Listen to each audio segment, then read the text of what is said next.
Time heals all wounds.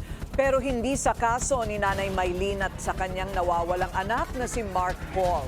Isa si Mark Paul sa mga missing sa bungero na dinukot umano noong 2022. Ang kanilang istorya sa exclusive agenda report ni Hannah T. Mga demonyo kung tawagin ni Nanay Maylene ang mga nasa likod ng pagkawala ng kanyang anak na si Mark Paul Fernandin. Hindi daw siya sugalero at mas lalong hindi sa bungero. Sa isang exclusive BNC interview, una nang sinabi ng whistleblower na si Julie Dondon Patidongan o alias Totoy na Killing Me Softly ang pagpatay sa mga missing sa bungero. Pinubutasan yung tiyan, yung mga laman-laman, may video kasi ako diyan noon. Hindi makapaniwala rito si Nanay Maylene. Hindi po makatao yun eh. Ginawa nilang hayop yung mga tao na sa totoo lang po hindi sila tao. Kasi kung tao sila, may takot sila sa Diyos, hindi nila kaya ang gawin yun eh. Mga demonyo sila eh. Ang sakit eh. Na hindi ko nga po nasasaktan. Na hindi ko nga naman napaluman lang yung anak kong yun eh.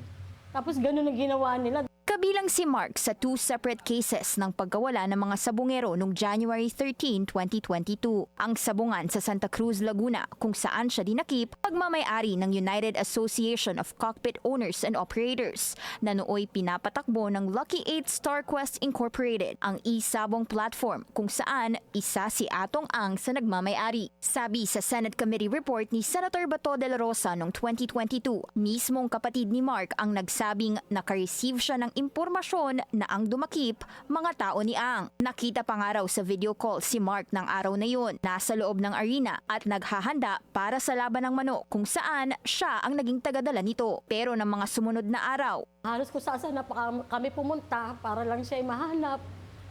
Pero wala po talaga eh. Wala makapagturo, wala makapagsabi kung saan siya dinala at yung mga kasama niya.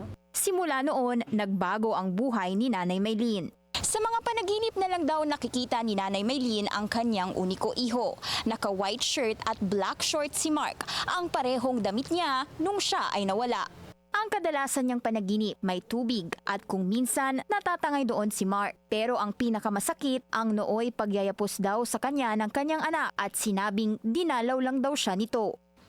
Bigla na lang siyang nawala eh. Yun na yung pamamaalam niya sa akin na niyapos niya ako tapos nawala na siya eh. Yun lang ang sabi niya sa akin. Lahat ng tanong ko sa kanya, hindi niya ako sinasagot. Caregiver ngayon si Nanay Maylene at dahil sa tuloy-tuloy na stress, naka-maintenance na raw siya. Kaya ang panawagan niya, hustisya, hindi lamang para kay Mark, kundi sa lahat ng nawala. Si Senador Bato, handa raw sumuporta sa anumang investigation ulit sa oras na matuloy ito. Siya ang nanguna sa mga Senate hearing nung madakip ang missing sa bungeros mula 2021 hanggang 2022. Pero dapat daw munang ipaubaya ito sa PNP. Let's give them the whole playing field to operate para mas-solve nila itong kaso na ito.